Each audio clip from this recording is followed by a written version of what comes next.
Oke, kita lanjut ke soal berikutnya. Nah, sekarang versi esainya. Nah, diketahui 7 gram logam besi gitu ya, direaksikan dengan larutan CuSO4 sehingga meningkatkan suhu larutan sebesar ini. Oke, berarti yang diketahui itu adalah apa namanya? G-nya ada 7 gram. Kemudian untuk AR besi ya. Di sini ada yang lupa, adalah AR besinya itu sekitar 56. Ingat saya, coba saya cek dulu. Ya, 56. Oke. Kemudian delta T-nya itu 6,2 derajat Celcius. Nah, meningkatkan berarti ini artinya menyerap ya. Nah, sehingga suhunya naik. Nah, di mana katanya kalau 1 derajat Celcius ini butuh 4 kilojoule. Oke. Berarti di sini nanti 4 kilojoule untuk 1 derajat Celcius. Oke. Nah, dari diketahui reaksinya adalah Fe dalam bentuk solid ditambah dengan Cu 2 plus tambah aquos, atau kita bisa bilang kalau misalkan nanti nih kalian belajar di kelas 12 ya, ini ada hubungannya dengan geser-menggeser. Jadi besi itu akan menggeser si CuSO4 dari larutannya.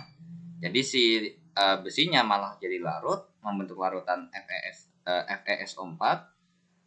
Kemudian kalau si Cu-nya dari yang larut jadi endapan. Oke. Nah, kemudian ditanya adalah delta H-nya berapa? Ya udah, dijawab gitu ya. Dijawab gimana cara ngerjainnya? Nah, di sini ada masanya dulu. Ada kalor yang dibutuhkan. Oke, berarti di sini kalornya adalah pakai apa nih? MCL delta T? Tentu tidak. Kalornya udah ketahuan nih dari sini nih. Nah, dari sini ya, dari yang kalau delta T-nya 6,2, tapi setiap naik 1 derajat Celcius butuh 4 kilojoule. Jadinya berarti 4 dikali 6,2. Berarti kalori yang dibutuhkan itu adalah 6,2 kali 4 tuh berarti 24,8 ya. Nah, 24,8 kilojoule.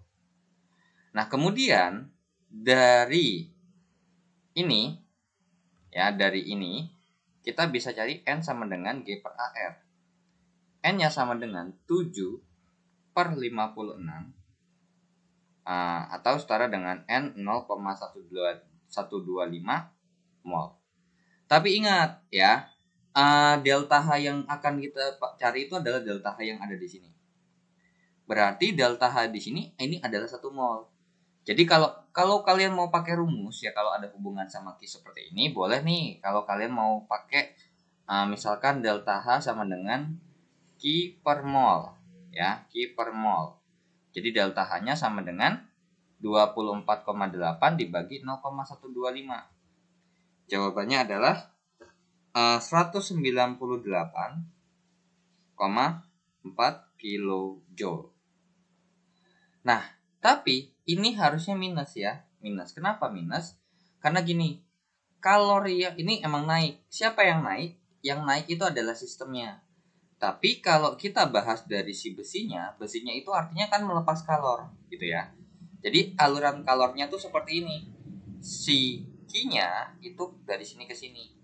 Jadi kalau kita bisa bilang ini artinya dia melepas sebesar 198,4, ini menerima 198,4. Gitu loh ya. Jadi larutannya tuh naik. Nah, seperti itu. Jadi si larutannya itu menyerap, tapi si besinya itu melepas kalor sebesar 1908,4 kilojoule. Jadi seperti itu ya. Kenapa jadi minus? Karena si Fe-nya ini memberikan kalor kepada si Cu atau larutannya gitu ya. Kan soalnya kan di sini katanya ketika besi dimasukkan bereaksi dengan larutan, suhu larutannya naik nih. Berarti suhu si larutannya menangkap, tapi sedangkan si besinya itu memberikan. Ya kan? Seperti itu. Jadi makanya minus. Atau bisa juga nih secara logik ya, kalau untuk untuk si yang ini yang minus 198,4, kalian juga bisa begini seperti ini. Artinya kalau 01,25 mol itu aja segini gitu ya, ada 24,8 kilojoule. Kalau misalkan 1 mol itu berapa? Ya udah, berarti gimana nih?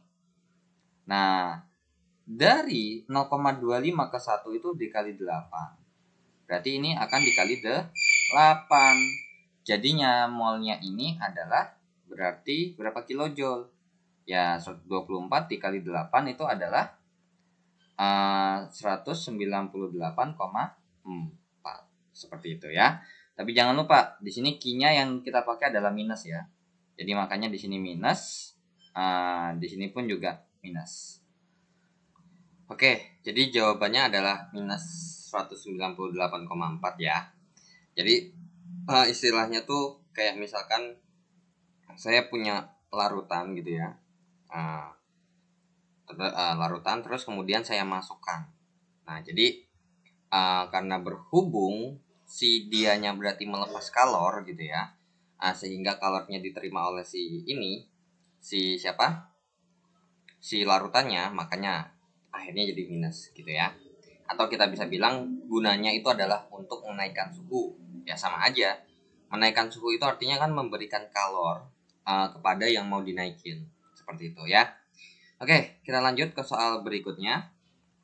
Oke, kita lanjut ya ke soal nomor 2. Diketahui persamaan termokimia ini bisa 2 tipe ya. Yang pertama adalah pembentukan CO2 ya, karena di sini 1 mol CO2-nya terdiri dari unsurnya. Oke, bisa juga pembakaran karbon, karena kalau karbon itu dibakar dengan oksigen, hasilnya pun CO2 gitu ya. Nah, delta H-nya minus 394 nih. Nah, di sini yang A itu ditanya kalau kalor pembentukan 22 gas CO2 itu berapa sih, gitu kan? Oke, berarti C dalam bentuk solid tambah O2 dalam bentuk oksigen gitu ya. O2 dalam bentuk oksigen. O2 dalam bentuk gas. CO2 dalam bentuk gas, gas karbon dioksida dengan delta H-nya adalah minus 394 kilojoule. Oke, nah di sini katanya dia punya ini di sini ya 22 gram. Oke, berarti di sini yang kita bisa cari adalah N sama dengan G per mR. N sama dengan 22 per 44. Berarti setara dengan 0,5 mol. Ya udah, ini kita bikin seperti ini. Kesimpulannya adalah di sini kan 1 mol ya. 394 ini 1 mol loh. Jadi 1 mol itu adalah min 394 kilojoule. Terus kalau misalkan 0,5 mol berapa? Ya udah gampang gitu kan. Kalau misalkan ini dibagi 2 atau dikali setengah juga boleh. Dikali setengah, ini pun akan dikali setengah juga. Berapa hasilnya? Ya udah tinggal min 394 dikali setengah. Itu adalah min 197. Coba saya cek dulu. 394 dibagi 2 ya. Minus 197 kilojoule. Inilah jawabannya ya.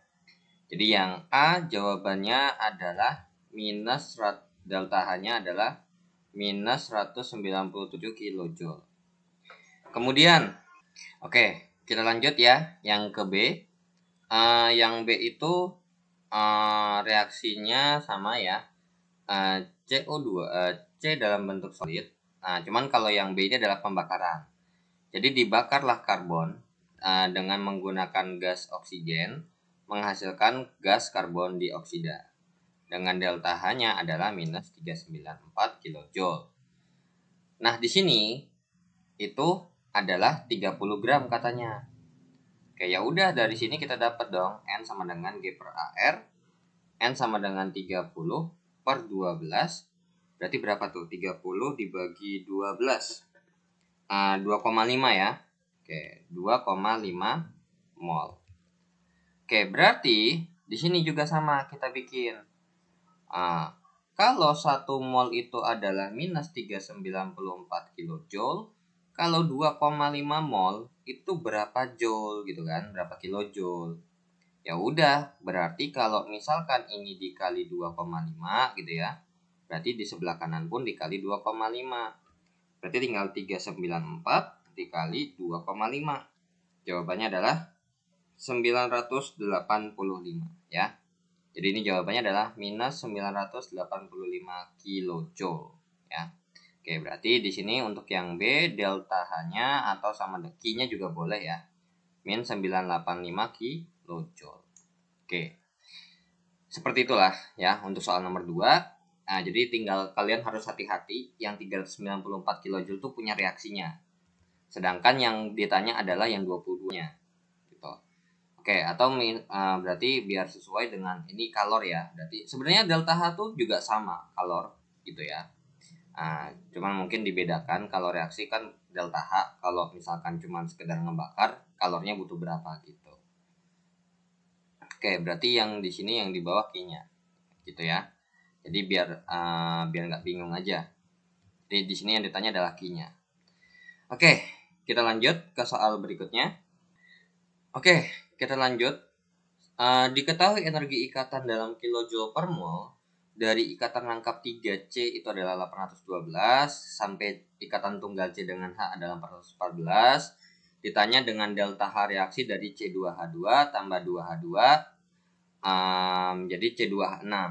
Oke, C2H2 ditambah 2H2 menjadi C2H6. Oke, kita gambar dulu ya kan. Kita gambar dulu bentuknya. C2H2 itu berarti C-nya seperti ini. Terus karena hanya cuma 2 dan tangan C-nya masih kurang 3, berarti tangan C-nya yang 3-nya ada di sini. Oh. Kemudian untuk H2H2 berarti 2 ikatan tunggal H dengan A. Gitu ya. H dengan H-nya ada 2 biji. Kemudian kalau C2H6 berarti C-nya 2, H-nya 6. 1, 2, 3, 4, 5, 6. Oke, berarti ini tunggal ya. Ini H, ini H, ini H, ini H, ini H, ini H. Oke, jadi kebagi menjadi 2 bagian seperti ini ya. Oke, nah sekarang kalau ini kita bagi lagi, kita breakdown dulu ya. Jadi di sini berarti ada satu ikatan rangkap C, ikatan rangkap 3C dengan C. Terus habis itu ada 2 ikatan tunggal C dengan H ya. 1, 2. Kemudian kalau di sini ada 2 ikatan tunggal H dengan H.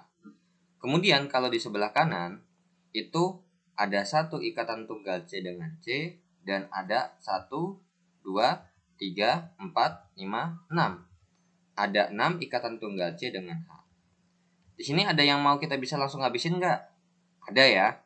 Di sini C dengan H-nya di kiri 2, di kanan 6. Berarti di kanan sisa 4. Ya udah, berarti kita hitung delta H-nya dengan kita menghitung dulu energi ikatan rata-ratanya berapa.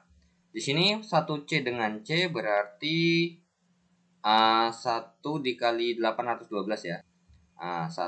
Ini di sini 1 dikali 812.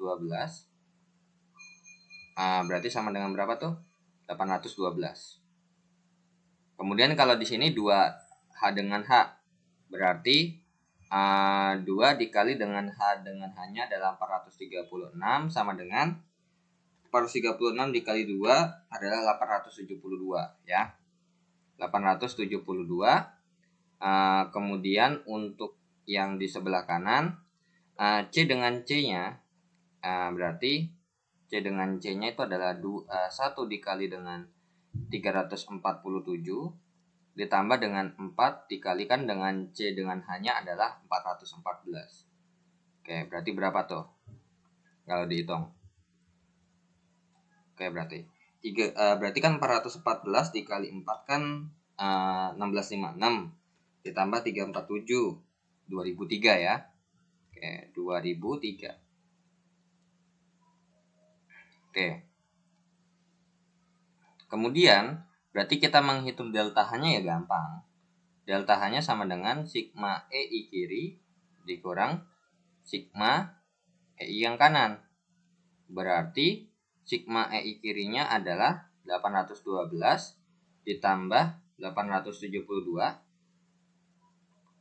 dikurang dengan 2003 ya. Jadinya berarti delta H-nya adalah 812 ditambah 872 adalah 1684 ya.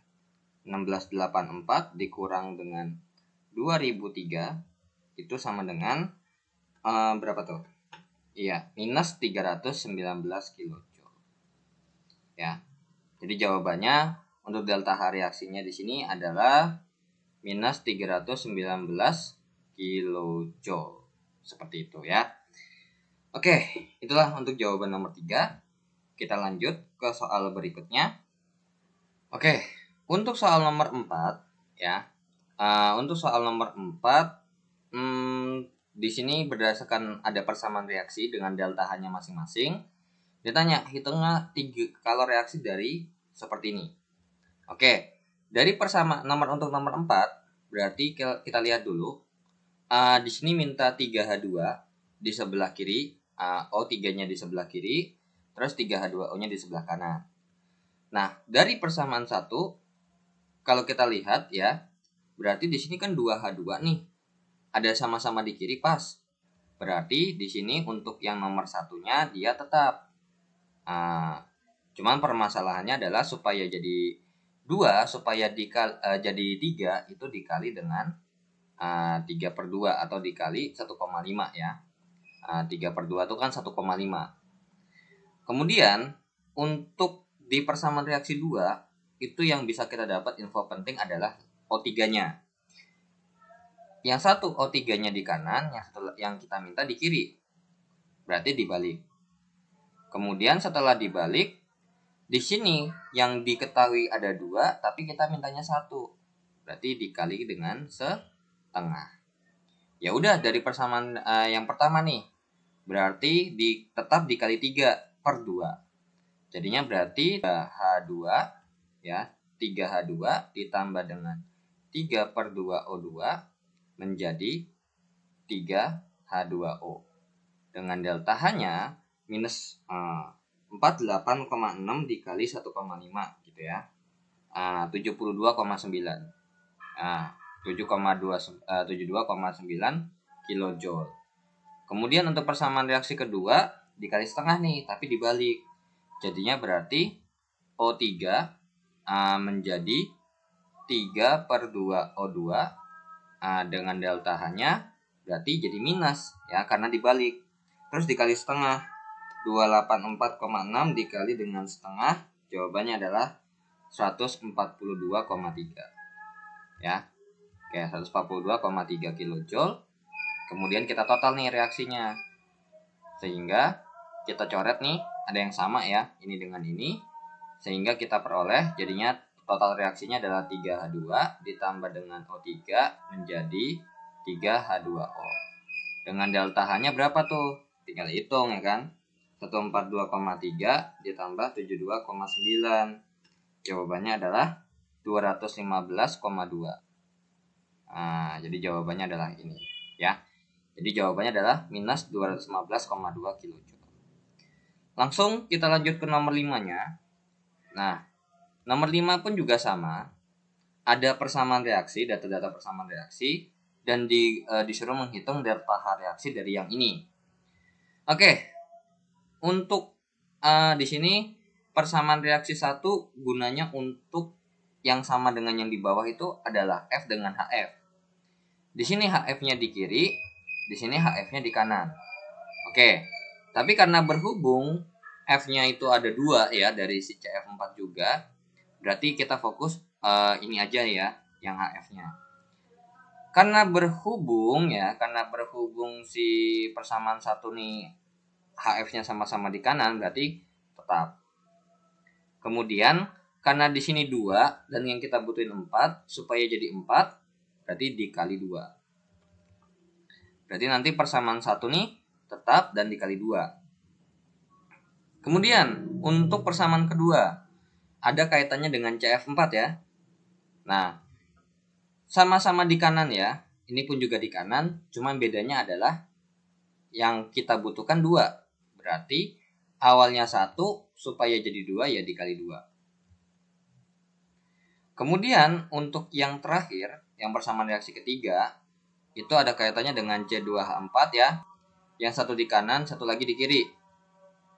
Oke, dari reaksi ketiga yang dibutuhkan adalah C2H4 ya. Saya ulangin lagi. Tapi bedanya adalah yang ini di kanan, yang kita butuhkan di kiri. Berarti dibalik. Tapi karena sama-sama satu ya udah nggak usah dikali. Ya udah, dari nomor 5 berarti persamaan reaksi satunya tetap tapi dikali 2. Jadinya berarti 2H2 tambah 2F2 menjadi 4HF dengan delta H-nya adalah berarti 537 kalau dikali 2 adalah 1074 ya. Min 1074 kilojoule. Kemudian yang kedua adalah tetap juga tapi dikali 2 juga nih. Berarti C ditambah 2C ya 2C ditambah dengan 4F2 ya. 4F2 menjadi 2CF4 dengan delta H-nya adalah 680 dikali 2 itu adalah minus 1360 kilojoule. Kemudian dari persamaan reaksi ketiga itu dibalik. C2H4 menjadi 2C ditambah 2H2 dengan delta H-nya adalah minus 52,3 kilojoule. Kita total nih reaksinya nih. Nah, ya kita total reaksinya. So, ada yang habis? Jelas ada. Nih, karbonnya sama-sama 2 di kiri dan kanan. Kemudian ada lagi nggak? Ada ya. Nih, H2-nya sama, ada yang di kiri, ada yang di kanan, sama-sama 2. Ada lagi nggak? Nggak ada ya. Kalau ini satu ruas, satu tempat, ditambahin aja. Berarti jadinya C2H4 ditambah 2F2 tambah 4F2 jadinya 6F2 menjadi 2CF4 ya, 2CF4 ditambah dengan 4HF dengan delta H-nya berapa nih? Ya udah tinggal kita hitung, tambahin aja semuanya. Yang pasti hasilnya kan minus nih. 1074 ditambah dengan 1360 tambah 52,3. Jawabannya adalah minus 2486,3 kilojoule ya. Jadi jawabannya untuk nomor 5 adalah minus 2486,3 kilojoule. Oke. Wait, bentar. Oke, jadi segitu saja yang saya sampaikan, yang bisa saya sampaikan ya. Untuk latihan soal mengenai termokimia bab 3 ya, berarti kalau misalkan ya sejauh ini ya. Karena kalau mungkin masalah perihal bab mungkin akan sedikit berbeda, karena kalau di hidrokarbon sama minyak bumi itu ada yang dibikin satu bab. Oke. Terima kasih yang sudah menonton video ini dari part video yang pertama ya, dari uji kompetensi 3.1 sampai uji kompetensi bab 3 sampai yang di mix ya. Dan ya, terima kasih yang sudah subscribe dan yang sudah donasi di Saweria ya. Linknya ada di deskripsi. Oke. Kalau ada pertanyaan, kalian boleh langsung komen aja di kolom komentar atau bisa juga DM ke Instagram saya. Oke. Jangan lupa di subscribe ya. Oke. Jangan lupa di share juga jika bermanfaat. See you in the next video. Assalamualaikum warahmatullahi wabarakatuh. Bye bye.